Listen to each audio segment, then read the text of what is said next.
I did want to mention to folks that we did have an article published in Commercial Fisheries News on the iFish conference. So that came out in the March issue, and we have a few familiar faces quoted in that article. And really wonderful. Core's quote was actually they made that the title of the article. So nicely done, Core.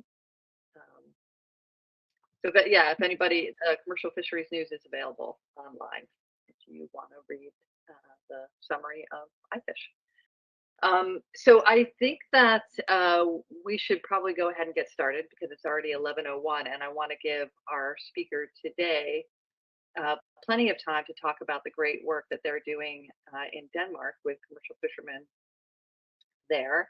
So Jeppe Guldager Tang is a 38-year-old who holds a Master in Chief Engineer's license and bachelor degree in Maritime Transport and Ship Management from Svendborg International Maritime Academy Center.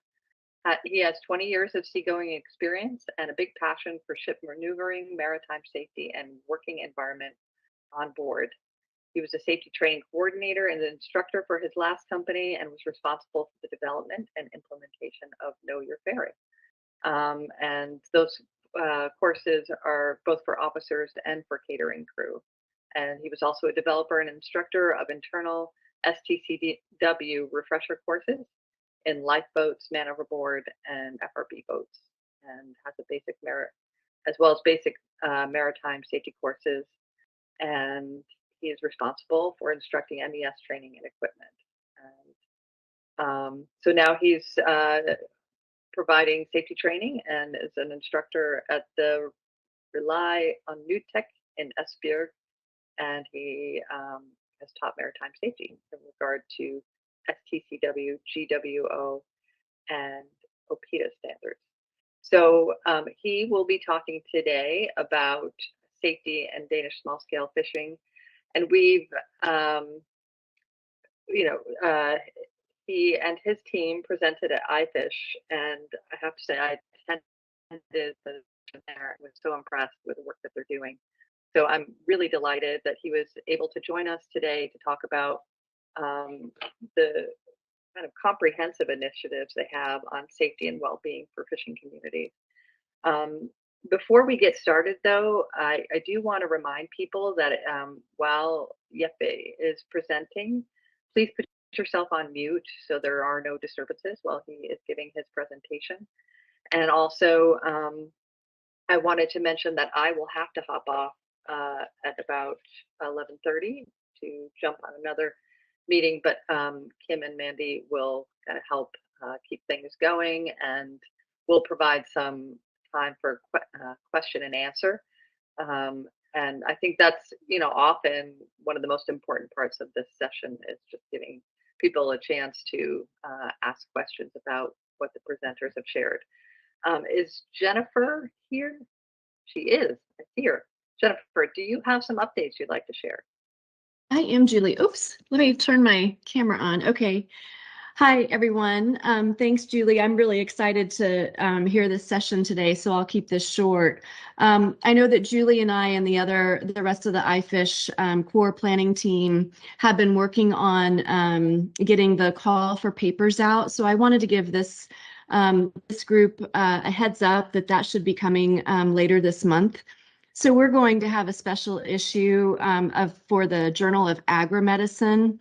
And those papers will be due like the middle of September with a publication date of April of 2025. So I'm giving you an early heads up that announcement or that invitation is coming soon. And then it seems like there was one other thing. Oh yeah, I wanted to let anybody on the call, on this call from the US who did not receive the May 2nd invite for our quarterly US researchers and trainers call. If you would like to be on that, please drop me a note in the chat or send me an email because I want to make sure that our US researchers and trainers are aware of that, that quarterly call that we're going to continue after iFish. So that's all that I have, Julie. Thanks. Thanks, Jennifer. All right, so I think, Jeppe, if you would like to share your screen, the floor is yours. And again, thank you. Thank you very much. Yes, I will just share my presentation. Hi, everybody. As Julie said, my name is Jeppe, and thank you for the very fine introduction. It sounds like a lot, but it's not. First of all, I have to say that Flemming is very sorry that he could not be here today, but he's attending a meeting with the Danish military regarding sea rescue. So that was pretty important. He couldn't send me to that meeting because we have safety clearance to go there, and I do not have that one. So I could attend this one. I need no safety clearance here. So I hope you can see my presentation. Yeah, thank you. So first of all, as it says, thank you for the opportunity to talk to you about what we do, the Danish story, and what we do for small-scale fishing and Danish fishing vessels in general. This is our, I could say main office, but it is our only office, and it's here in Esbjerg. It's in a small yellow house at the very smallest address in Esbjerg. We are just behind the junkyard, so nobody knows where we are. But anyway, this is us. A bit about our story. It all started in 1989 with the EU directive that stated that all occupations in the EU should have occupational health and safety service. It should be founded by the fishermen or by the employees in this line of work and the ones supplying the jobs. So for the fishermen, it was the fishermen, the ship owners, and then if there were any interest organizations, they had to found this service. It took some years until we were formed, but we was opened in 1996. We are a non-for-profit organization under the DMA, so we are one of this Danish model that the government is here, but it is actually on the board is the, oh, sorry, that was too far. It's actually the fishermen and the ship owners on our board. That's a bit of the Danish model. Also in 1989, it was very apparent to the Danish maritime authorities that there was too many accidents in the Danish fishing industry. So the first task we had to do was to educate our safety group members on what was occupational health and safety. And then they had to go out and try to speak with the fishermen on what to do. It took some time. It was also in 1989 that we formed the first work group on what to do with one-man operating fishing vessels, because it was very apparent at that time already that it was here that we had all the many accidents. And as you see, it is very old pictures, and they are actually from here in Esbjerg, where they was catching a lot of fish. It doesn't look like this today, I have to say, but it's a bit more safe. In 2011, no, sorry, I went too far again. Sorry. Everywhere. Yeah. In 2008, we founded a group for working with the education of the fishermen. Before that, there was no law governing how to educate fishermen. It was they went onto the vessel with their fathers, and then they taught how to fish. Today, it is governed by the government, and we have a school where we educate our fishermen, and they also learn about occupational health and sea survival and safety at this school. In 2011, the DMA, Danish Maritime Authorities, introduced this periodical inspection of small crafts. It was fishing vessels under the length of 15 meters, 49 feet, mostly one-man operated, but these were not prior to 2011 under inspections from the Danish Maritime Authorities.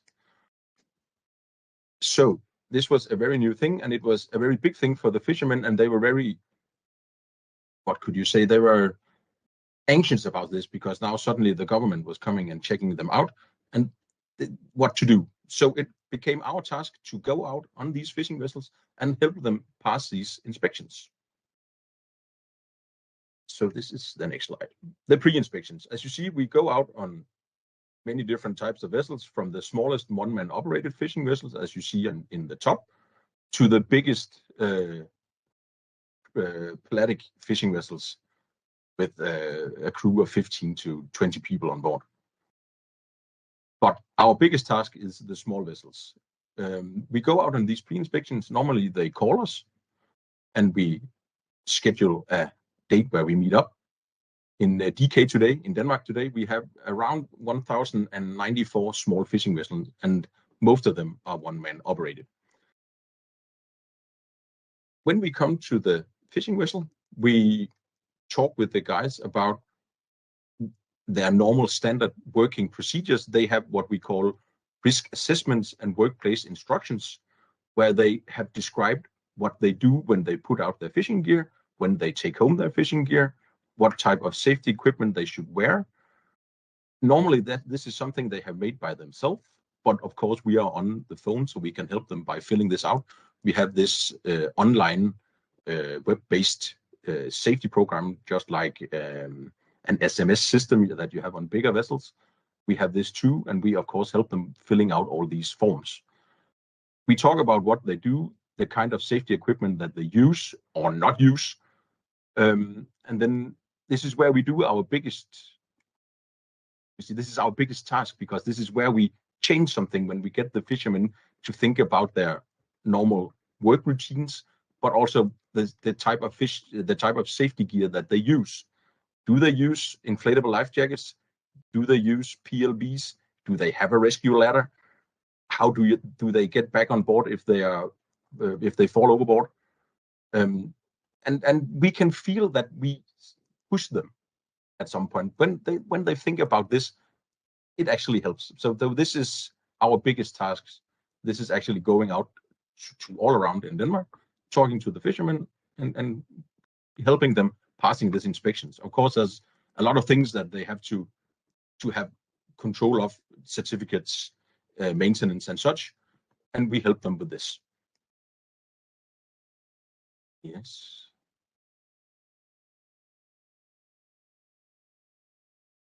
In 2011, we published our first safety guide for small vessels. In this, we showed the fishermen that they actually could buy inflatable life jackets. They didn't have to use the big block ones. It could be a good idea to have a rescue ladder, as you see on the picture here. This one, it could be a good idea to install one of these, so you could get back on board the vessel if you were thrown overboard. It could be a good idea to install a kill switch for the engine, so the boat will stop, because it's pretty hard to swim for the boat. And it could be a good idea to buy a PLB, so you could get in contact with the rescue services. This was not common in 2011, and many fishermen was not aware that this was a possibility. So this was the main task of this safety guide. It was to get the fishermen to be aware the possibilities of safety equipment that they could have. This was the first part of the guide. The last section of the guide was addressed with normal, we call them standard safety procedures on sending out a distress, sorry, fighting fires, what to do if you ended up in the water, evacuation from the vessel by helicopter or from your life raft to the helicopter or directly from the water, or what to do to prevent getting hypothermia, or what to do when you have hypothermia and how to see this. So this was actually our first big guide on safety to the fishermen back in 2011. The same year, we had a project called PLB. It was a pretty new thing for us in 2011 that you could buy these small PLBs, portable locating beacons. And there was no study on how they were to wear and how it was to work with them. So we ended up getting a contract with a provider of these PLBs, different manufacturers, different types. And we asked around in the fishing communities, are there any volunteers that want to sign up for this study? It's a 3-year study. We will give you a PLB. You will sign up to wear it every time you go out fishing, and you have to report back to us on how it is to wear. I'm not going to go deep into this study. The main point was that it was not that cumbersome to wear. It was not that annoying. It gave a great sense of safety. Their families felt a lot safer knowing that if they ended up in the water, they could contact somebody. That was the biggest part that they found out in this study. One thing that was on the negative side was that it was very important that the PLB was not too big. It could not take up a lot of space, because then you ended up dropping it or leaving it on the bridge of the fishing vessel. So that was pretty important, and we took back to the manufacturers saying we have to get them as small as possible. Many fishermen, at that time ended up having the PLBs around their neck in a small cord. That was not the greatest thing to have, because you could get caught in it, but it worked. Same year, the next study we made was the Project Life Jacket, because it was in 2012. I know that the posters are in Danish. This one just says, use a life jacket. It can save lives. Yeah.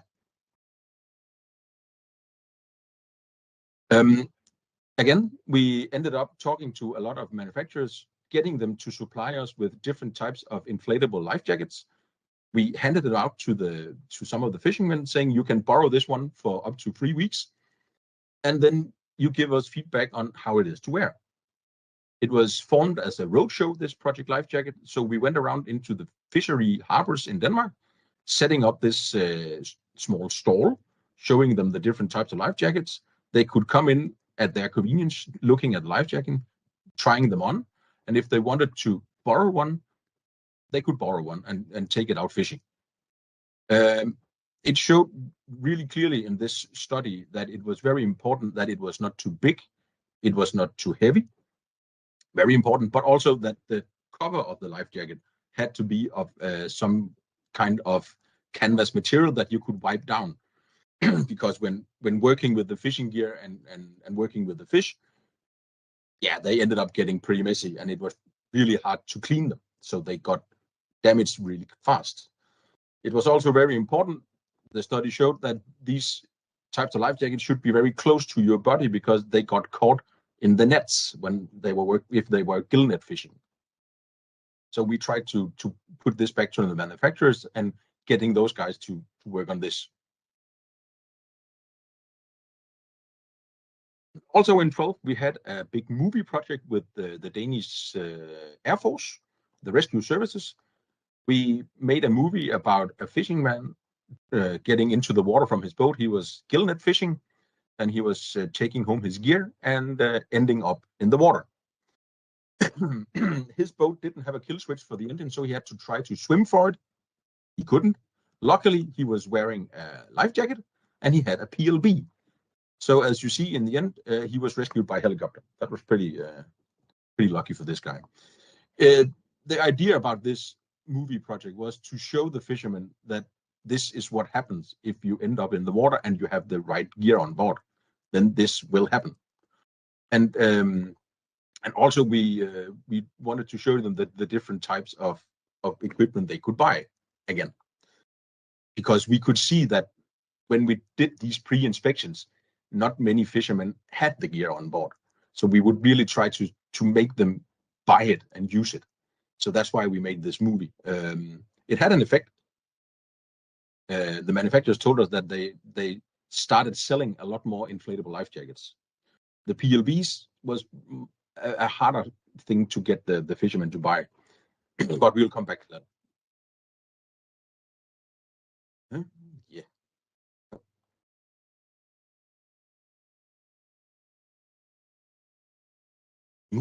Yeah.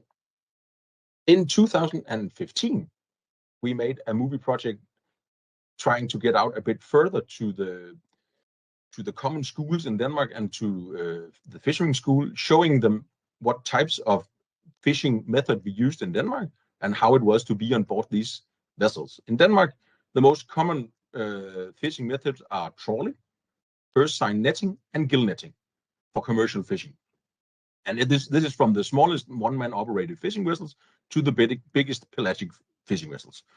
We made 3 small movies showing how you was using these fishing methods, and in the same instant as showing how you use this method, we also showed what type of safety equipment was a good idea to be wearing when fishing on such a type of vessels. So of course, on the small one-man operated fishing vessels, the guy in the movie was wearing life jacket, PLB, he had a rescue ladder, all those things. So that was in 15. Now we are in our present time. From 2016 to 2023, we have had 7 fatal accidents in Denmark during fishing. 6 of them were from one-man operated fishing vessels. The picture you see is the last one we had. It was in 2023. This one guy fell overboard and the boat ended up on the beach. He was not wearing a PLB. He was not wearing a life jacket. And we found him in Germany 3 months later. It was a very sad story. And it just showed the importance of wearing your personal safety equipment. Yeah. So this is why that we keep on telling people about safety on board one-man operated fishing vessels. The next slide will show you what we did in 2021. We published the safety guide, Are You Safe Enough When You Fish Alone? And in this one, we cemented what we call our standard safety procedure. This is 5 easy steps, as you see. And this is what we try to teach the fishermen of the small, on the small one-man operated fishing vessels, that if you have these 5 steps in mind, and you can answer yes to all of them, then you are actually pretty well off. So, as you can see, step 1, I'm not going to read all of it, but are you equipped in such a way that it is possible to get onto the vessel with your own help? Meaning, do you have a kill switch? Do you have a rescue ladder? Yeah, you can read them yourself. But these are the standard safety procedure that we use today. And when we do the pre-inspections, this is what we tell the fishermen. This is what we ask about. Are you able to do this? And if you are not, what will you do then? Sorry. The accidents that we see on one-man operated fishing vessels are typical overboard, man overboard. It is when they get caught in their gear. The ones you see here are the 3 examples. We have one guy falling overboard. This was the one from last year. Then we have a guy getting stuck in his trawl, damaging his hands pretty bad. And then we have the last one. He fell overboard, but he was really lucky and he got back on board. And I actually have a movie with this guy. He is called Thomas. I have a picture of his boat. And this guy survived. He was ending up in the water. He was not wearing a life jacket, but he had a rescue ladder. And yeah, I'll let him tell his story. It's in Danish. I'm sorry. We tried to get him to tell it in English. Not possible. So yeah, you have to read the subtitles. And then you can then laugh about the funny language. Of course, I'll ask questions when we're done. This is Thomas.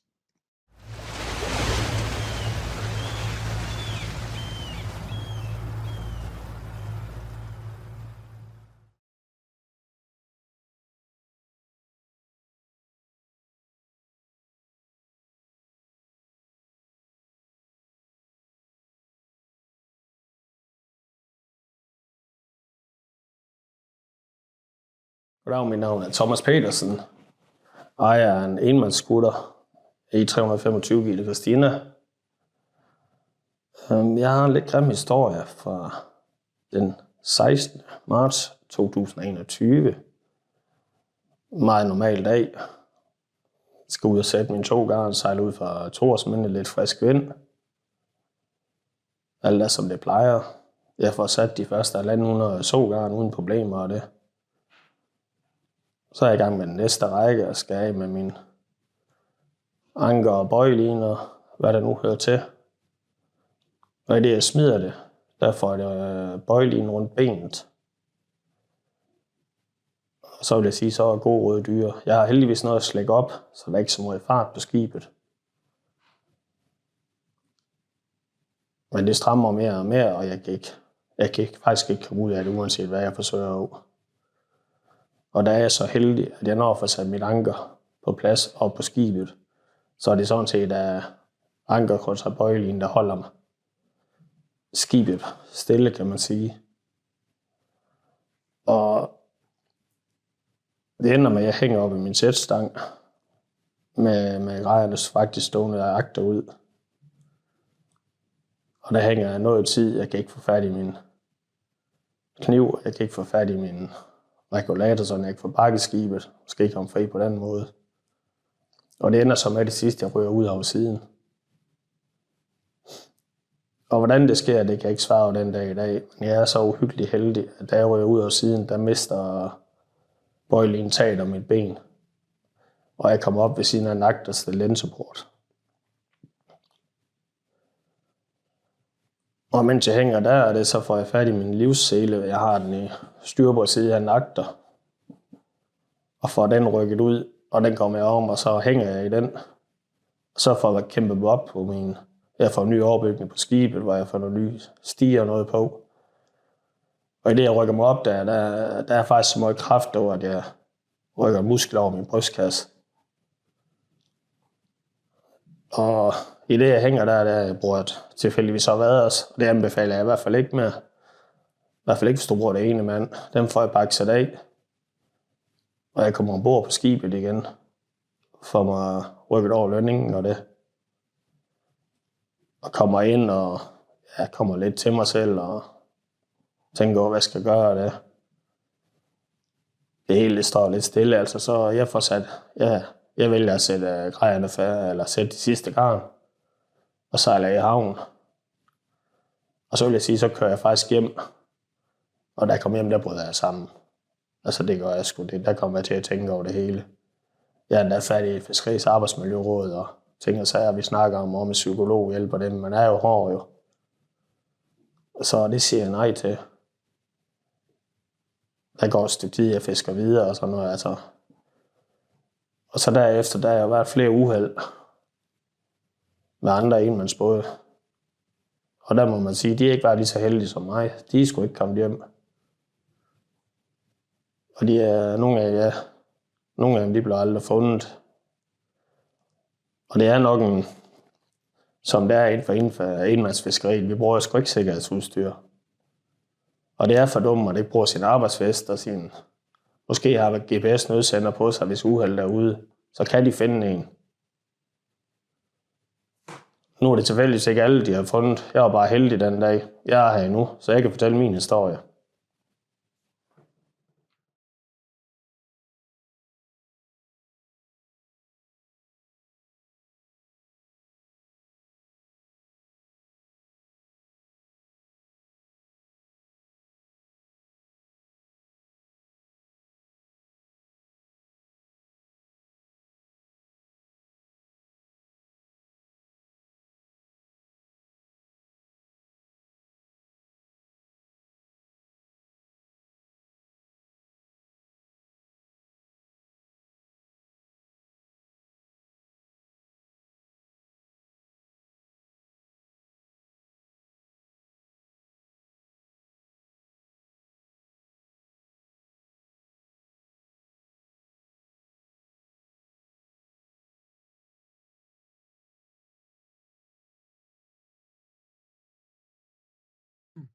Yeah, that was Thomas. And as you might sense, he is really affected by his accident, and still is. We were really happy that we could get him to tell about it. We used it on the Danfish event we had had last year, and it was a really strong movie that we showed there. The last thing I want to share with you before I'm done is this oilskin where we will build in a life jacket. We have contacted a manufacturer here in Denmark. They are a manufacturer of rainwear and working rainwear for fishermen and other industries. And we want to make a built-in inflatable life jacket. We have tried this before, but it didn't work out as well in 2000. We tested it, but yeah, it was not that great. Because as you hear Thomas telling you in the movie that in the one-man operated fishing vessel industry, they are not that keen on wearing life jackets because they feel that they are more unsafe with it on when they're working on deck because it gets stuck in their fishing nets. So we are trying to figure out how to help them with this. So now we are trying again to design this oilskin where the life jacket is built into, and the surface is as smooth as possible, so they are not getting caught in it. Yeah, that's all from me. Thank you very much for your attention. I will unshare my screen, and then I'm very much open for questioning.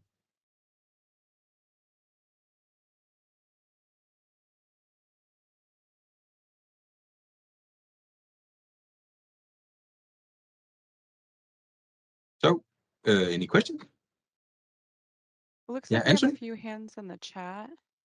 Anthony, if you'd like to. Oh yeah, no, thanks for sharing. That's really useful. Sorry, Tony Shy, Marine Accident Investigation Branch in the UK. Is it wearing a PFD is mandatory in Denmark, Jeppe? No, not at the time. Work is going on to maybe make it mandatory, but it is not mandatory yet. So Yeah. right now it's optional. We try to get them to do it, but of course, as long as you don't have to, then it's pretty hard to get people to use 5,000 kroner buying one of these PLBs. So yeah.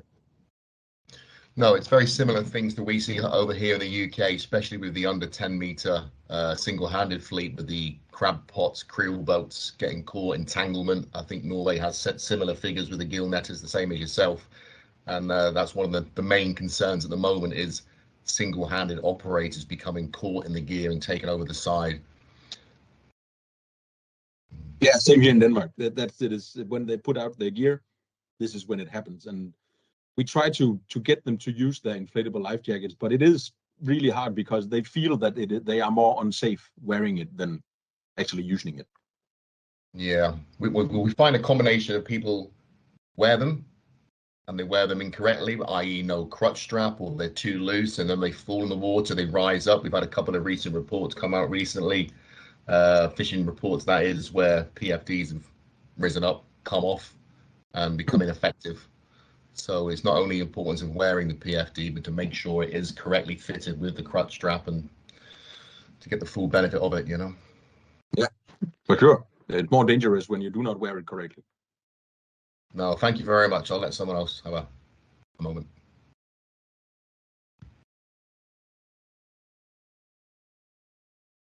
Anne, if you'd like to go ahead. You have your hand. Oh, thank you very much. That was thank you, sir. That was a wonderful presentation, and you've done some really great work with scaffolding your education for fishermen. In terms of the oilskins, would you consider having different weight oilskins so that you had a summer weight and a winter weight, say, or cold weather and warm weather weight oilskin? I'm thinking perhaps some kind of very lightweight material for summer. What have you thought about? Yeah, it's not on the drawing board right now with a lightweight type. As you might be aware, that the weather here in Denmark is pretty cold, also in summer. So the first one that we are going to make is the heavy material oilskin. And to see if the market is there, we are trying to get the manufacturer to push it out further than just Europe. And they have a market in Canada, I know, and in the UK. So we are hoping that they will do this because this will test it further. Great, thank you.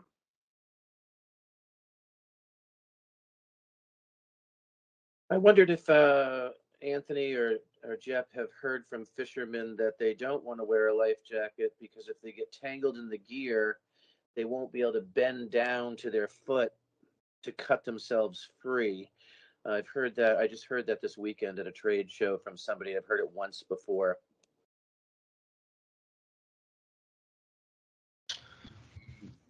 Me personally, Russell, no, I haven't heard that, although I do understand the argument. And again, there is that mentality of it's more of a hindrance. But all I can say is, you know, the guys, I would rather have the battle to try and cut it free from my ankle personally, from my own fishing experience, than to be in the water full stop, and not have that PFD around me, you know. But there's arguments both ways on that, I'm sure. Well, I'd rather have one on personally, but I just wondered if you guys hear that. Not really. Yeah, in Denmark we hear it a lot, that they feel it being too cumbersome, especially if it's inflated, of course. But when it's ready for use, I personally can't see the problem. But that's what we hear, that they find it too cumbersome, and then it's too heavy, or they shave their neck. Yeah, they don't like it. That's the main issue.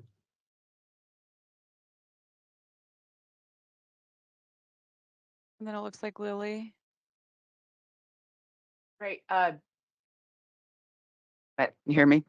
Yes. Jeb, that personal testimony from Thomas is amazing. I mean, I think that it's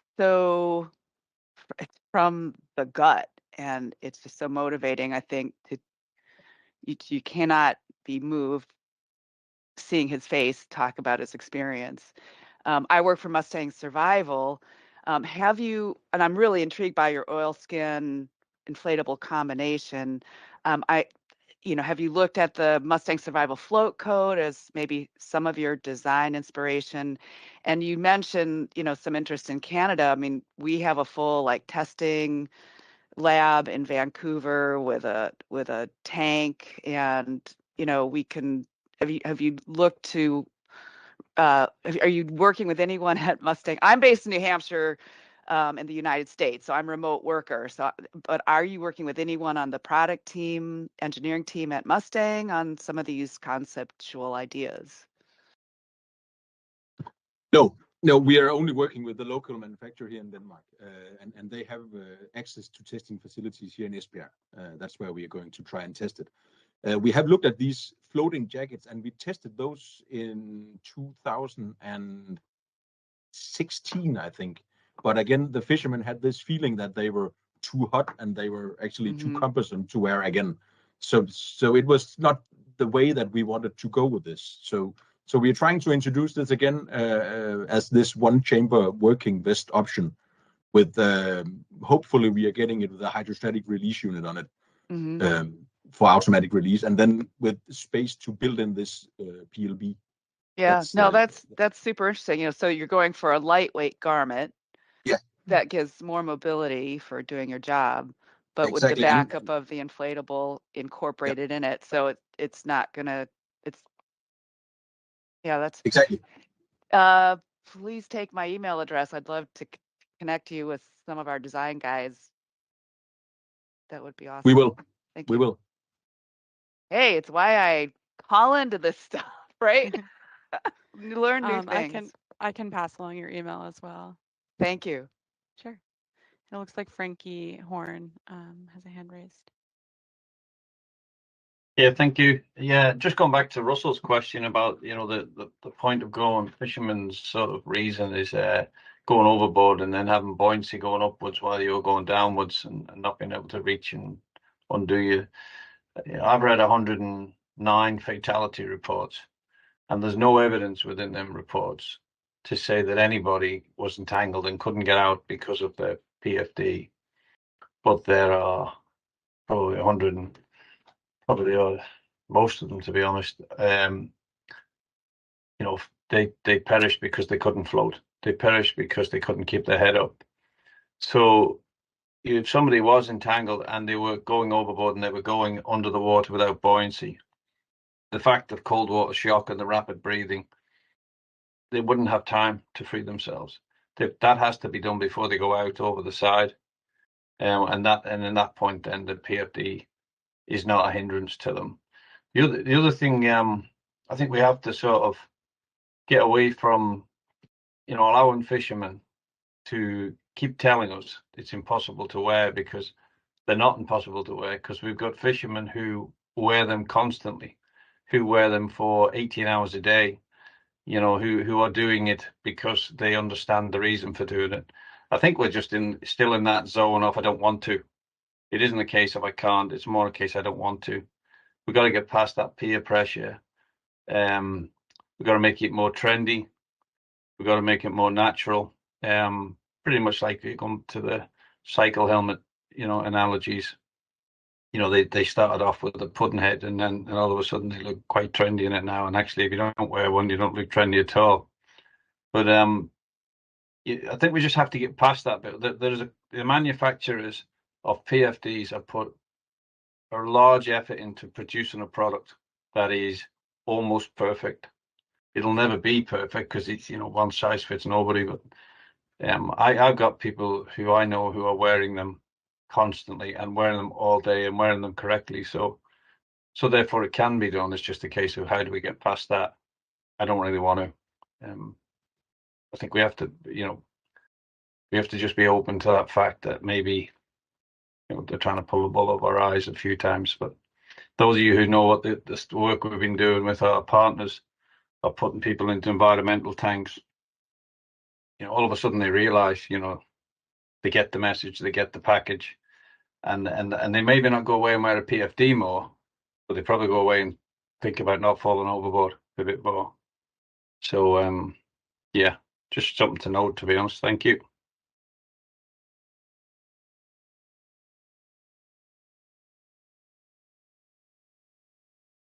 And then Anthony, if you wanted to go ahead. Yeah, no, just getting back to Russell's question. It wasn't a full investigation for us because luckily the guy didn't die. But in December last year, we had a fisherman in the English Channel working on the 24-meter crab vessel, several crew on it. He went over the side. He got caught in the rope and got dragged over the side. Can't tell you too much about it, but he did have a PFD on, correctly fitted. And his recount of that event is if it wasn't for the PFD, the weight of the gear would have taken him under. But wearing the PFD enabled him to buy enough time to take the bite of rope off his ankle. So in that particular case, it did save him. And the other thing I was going to say, going back to Jeppe's video, is we discussed it at a meeting yesterday as well, a different meeting. I think having ambassadors and people that have real life accounts of their version of events that they can relate to fishermen, and then a fisherman can understand peer to peer how it works. It's not somebody from a government basis or a training organization telling them, but to have that person that's done the job explain that to people, that really does speak volumes as well. It's the message home.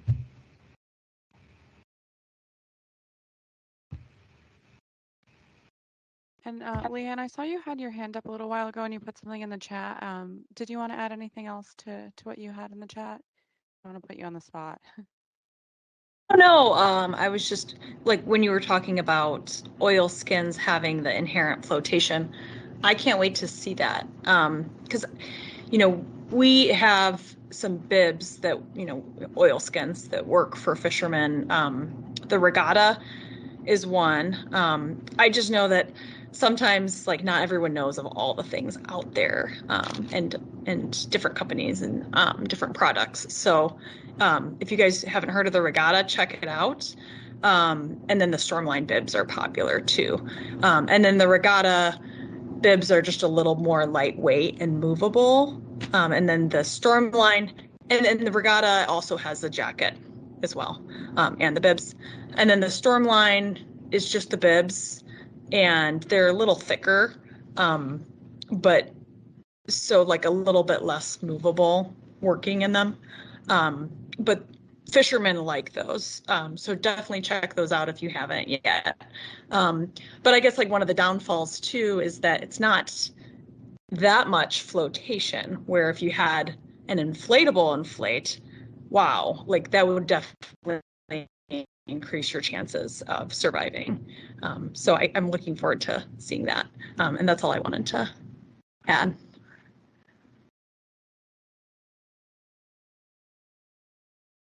Thanks, Leanne. Yeah, that's Leanne. I think that the work that's been done in the U.S. with the life jackets for lobstermen, that's borne out that a sort of acceptance of the bibs, that you can work in the bibs. And Jeb, this idea of the inflatable being incorporated in the oil skin. That's what's, I think, unique. I don't know of anyone doing that. Putting the float coat is now, for Mustang, it's a 55-year-old design, but the idea of the inflatable in the oil skin is, I don't know of anyone doing that. So keep on. Keep on developing that. That's interesting. And whether it would pass a regulation, like in the United States, it probably would have trouble passing, Coast Guard regulation. But that doesn't always mean it can't be useful to industrial workers, even as a non-improved.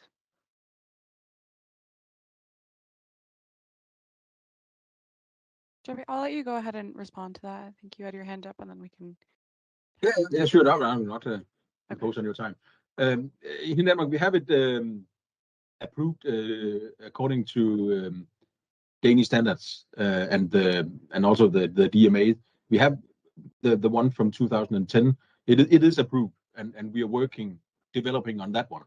The new thing is not the floating device itself, because that one works. It is actually the oil skin that is the problem. Back in 10, we had the problem with the oil skin that it was not a zipper, it was Velcro, and the Velcro didn't last.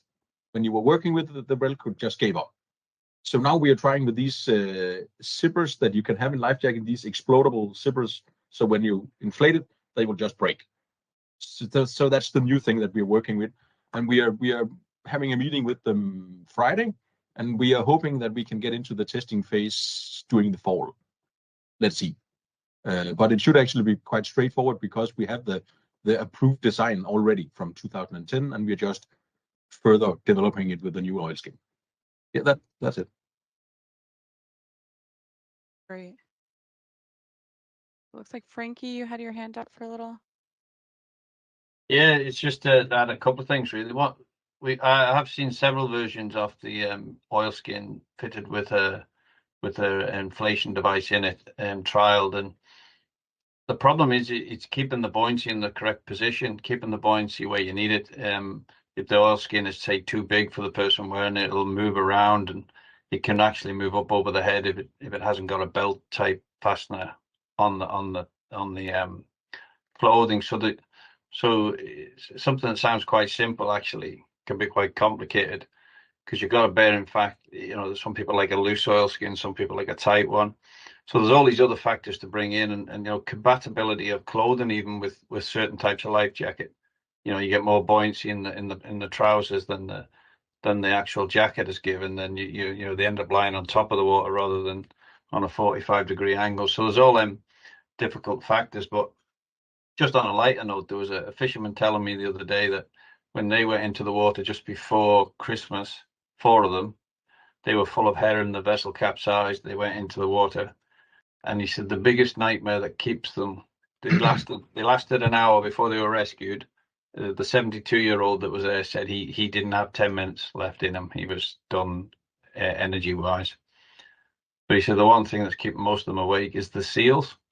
The seals were attacking the fish and jumping over the top of the fishermen, and they were terrified that they were going to burst the life jackets. So they actually, I said at that point, then you must have realized how much the life jacket was doing.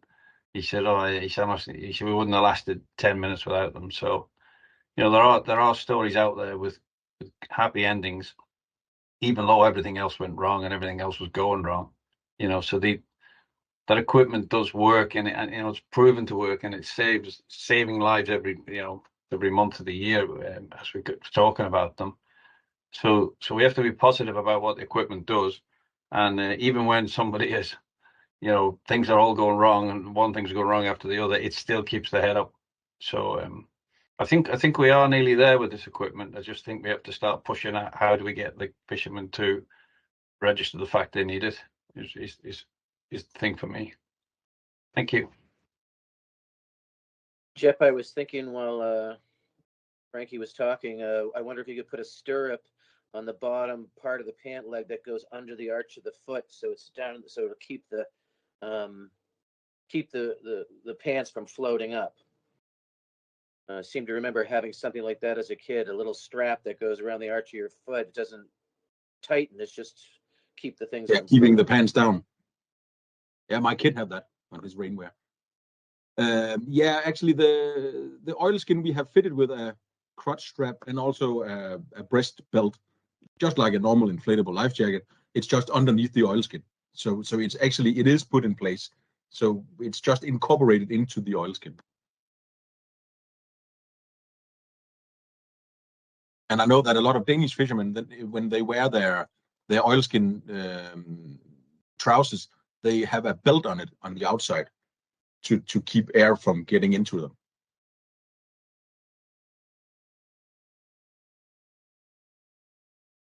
So a question that I had thought of is when you were getting fishermen to trial PLBs and give feedback, how many fishermen were you recruiting, and did you incentivize them to participate in that? Sorry. Yeah, we got around, I think it was 15 Danish fishermen to. That's not a lot, I know, but in Denmark it is. We got those to participate, and we found them when we had these safety council meeting around in the harbors. We have 4 each third month. And the council members, they knew of the fishermen that might participate. They asked them, and then they reverted to us with the information. So that was how we did this. Great, thank you. Any last thoughts before we move on to next steps? I also wanted to know, I don't know if you saw Julie's comment in the chat, so she did have to transition to another meeting, but she definitely will be reaching out with some questions. So that was a really incredible presentation and great conversation. So thank you all. I also did want to mention, so our next international PFD group is in September, September 4th. We don't have a speaker for that one just yet, but actually Lily Colby had mentioned that the Life Jacket Association annual conference is in May. It's May 6th to 8th in Clearwater Beach, Florida. I don't know if anyone from this call plans to attend, but that might be a good chance to bring feedback to this group. So I just thought that I would mention that as well. Lily, are you attending this year? I cannot, because I have to be at our annual sales meeting in Vancouver. But Gordon Colby, who's a former president, chair of the Life Jacket Association, will be there. It's if anyone's interested in going, just email me. I can send you information, send you the link to the conference. It's really interesting gathering of life jacket manufacturers, U.S. Coast Guard folks coming together and discussing the issues. And the life jacket for lobstermen program was presented 2019, before COVID, and that was a great presentation. So love to get it, maybe next year, love to get an update of what everyone's doing to move the ball forward on that for the conference. I think they've closed for accepting presentations at this point for the conference, but I think that audience would be really interested in the work that people are doing for life jacket use. Looks like Len, you have your hand raised about this. Yeah, I'll be attending the Life Jacket Association conference, and along with a colleague, Wayne Walters. And certainly a lot of what we're talking about today in these presentations are the kind of things that are great to talk about during the network sessions and that sort of thing. And to echo what Lily said, bringing some of this forward in an official presentation, perhaps in 2025 at the Life Jacket Association, I think would be really well received. Great. I threw a link to the Life Jacket Association conference in the chat. So if you want to check it out. And Clearwater Beach in May doesn't suck. Thank you for putting that in the chat, Lily, and thank you, Len, for mentioning that as well. So that was a really wonderful presentation. Thank you so much for presenting, Jeppe, for your time and information. Great conversations. And if anyone has any thoughts on future ideas for International PFD, everyone should have my information on the meeting invite, but I'd be happy to hear from you guys. All right. Well, if nothing else, I hope you guys enjoy the rest of your day. Thank you all. Thank you very much.